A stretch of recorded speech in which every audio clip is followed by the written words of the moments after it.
ನಮಸ್ತೆ ವೀಕ್ಷಕರೇ, ನಾವು ಇವತ್ತು ಜಾಮೂನ್ ಹೇಗೆ ಮಾಡುವುದೆಂದು ನೋಡ್ಕೊಳ್ಳೋಣ. ಇಂಗ್ರೀಡಿಯೆಂಟ್ಸ್ನ ನೋಟ್ ಮಾಡ್ಕೊಳ್ಳಿ. ನಾನು ಎಂಟಿ ಅಳದು ಗುಲಾಬ್ ಜಾಮೂನ್ ಒಂದು ಪ್ಯಾಕೆಟ್ ತೊಗೊಂಡಿದ್ದೀನಿ. ಒಂದು ಪ್ಯಾಕೆಟ್ಗೆ 3/4 ಕಪ್ಪು ಸಕ್ಕರೆ ತೊಗೊಂಡಿದ್ದೀನಿ. ಹಾಲು 1 ಕಪ್ ತೊಗೊಂಡಿದ್ದೀನಿ. ಇದು ಸಾಫ್ರಾನು ತೊಗೊಂಡಿದ್ದೀನಿ. ಏಲಕ್ಕಿ ಪೌಡ್ರು, ತುಪ್ಪ, ಎಣ್ಣೆ, ಇಷ್ಟು ನಮಗೆ ಬೇಕಾಗಿರುವ ಸಾಮಗ್ರಿಗಳು. ನಾವು ಹಿಟ್ಟನ್ನು ನೀಟಾಗಿ ಕಲಿಸ್ಬಿಟ್ಟು ಉಂಡೆ ಮಾಡ್ಕೊಂಬರೋಣ. ನೋಡಿ, ನಾವು ಹಿಟ್ಟನ್ನು ಈ ರೀತಿ ಕಲಿಸ್ದಾಗಿದೆ. ಇದನ್ನು ನಾವು ಜಾಸ್ತಿ ನಾದ್ಕೋಬಾರ್ದು. ಈಗ ನಾವು ಸ್ವಲ್ಪ ತುಪ್ಪವನ್ನು ಕೈಯಲ್ಲಿ ಸವರ್ಕೊಂಡು ಚಿಕ್ಕದಾಗಿ ಉಂಡೆಯನ್ನು ಮಾಡ್ಕೋಬೇಕಾಗುತ್ತೆ.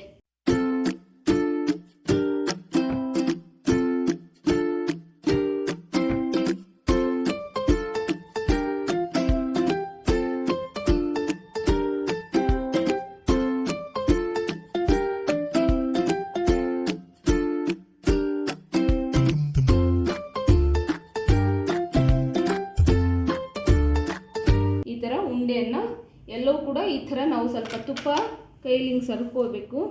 ಸವರ್ಕೊಂಡು ಸ್ವಲ್ಪ ಉಂಡೆ ತೊಗೊಂಡು ಈ ಥರ ಉಂಡೆಯನ್ನು ನೀಟಾಗಿ ಮೇಲ್ಗಡೆ ಹಿಂಗೆ ಪ್ರೆಸ್ ಮಾಡಿದರೆ ಸಾಕು. ಜಾಸ್ತಿ ಇದು ಒತ್ತಬಾರ್ದು, ಇಷ್ಟು ಮಾಡಿದರೆ ಸಾಕು.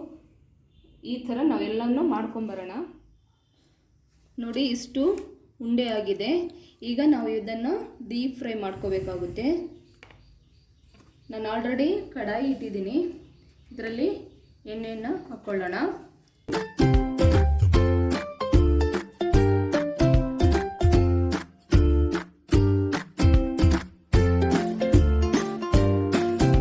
ಎಣ್ಣೆ ಬಿಸಿ ಆಗ್ತಾ ಇರಲಿ, ಅಷ್ಟರಲ್ಲಿ ನಾವು ಸಕ್ಕರೆ ಪಾಕನ ಮಾಡ್ಕೋಬೇಕಾಗುತ್ತೆ. 1/4 ಕಪ್ಪು ಸಕ್ಕರೆ ತೊಗೊಂಡಿದ್ದೀನಿ. 3/4 ಕಪ್ಪು ಸಕ್ಕರೆಗೆ ಒಂದೂವರೆ ಕಪ್ ನೀರು ಹಾಕ್ಕೊಳ್ಳೋಣ.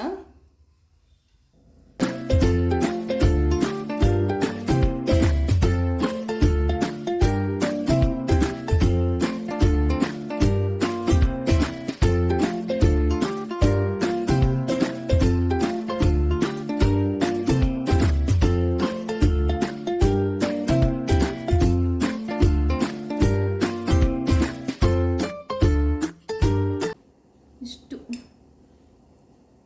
ಕೇಸರಿ ದಳವನ್ನು ಹಾಕ್ಕೋಬೇಕಾಗುತ್ತೆ.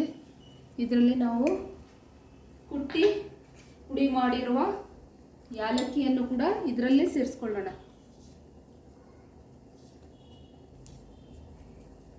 ಇದು ಒಂದೆಳೆ ಪಾಕ, ಅಂದರೆ ಕೈ ಹಾಕಿದಾಗ ಹಿಂಗೆ ಅಂಟುತ್ತೆ ನೋಡಿ, ಅಲ್ಲಿವರೆಗೂ ನಾವು ಇದನ್ನು ಒಂದೆಳೆ ಪಾಕವನ್ನು ಮಾಡ್ಕೋಬೇಕಾಗುತ್ತೆ.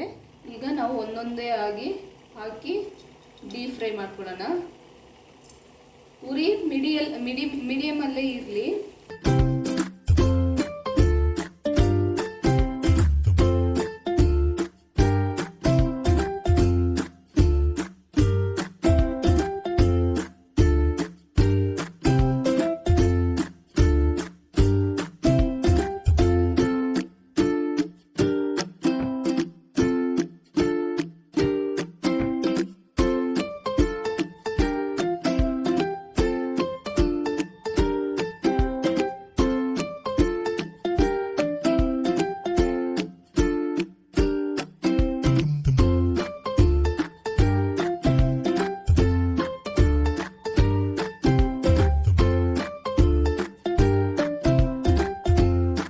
ಇಷ್ಟು ಉಂಡೆ ಆಗಿದೆ, ಎಲ್ಲನೂ ತೆಗೆದಿದ್ದೀವಿ. ಈಗ ಇದನ್ನು ಟರ್ನ್ ಆಫ್ ಮಾಡ್ಕೊಳ್ಳೋಣ. ನೋಡಿ, ಪಾಕನೂ ರೆಡಿಯಾಗಿದೆ ನೀಟಾಗಿ. ಇದನ್ನು ಕೂಡ ಟರ್ನ್ ಆಫ್ ಮಾಡ್ಕೊಂಡ್ಬಿಡೋಣ.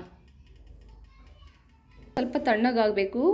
ಆಗ ನಾವು ಮಾಡಿ ಇಟ್ಟಿರುವ ಎಲ್ಲ ಉಂಡೆಗಳನ್ನು, ಜಾಮೂನ್ಗಳನ್ನು ಹಾಕ್ಕೋಬೇಕಾಗುತ್ತೆ.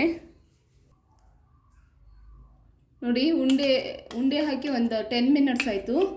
ಈಗ ಹೇಗಾಗಿದೆ ಅಂತ ನೋಡ್ಕೊಂಬರೋಣ. ನೋಡಿ, ಜಾಮೂನು ತುಂಬ ಚೆನ್ನಾಗಾಗಿದೆ, ಜ್ಯೂಸಿಯಾಗಿ ತುಂಬ ಚೆನ್ನಾಗಿ ಕಾಣ್ತಾ ಇದೆ. ನೋಡಿ, ಈ ಥರ ಆಗಿದೆ.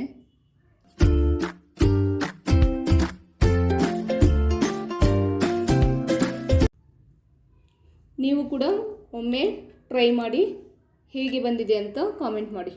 Thank you.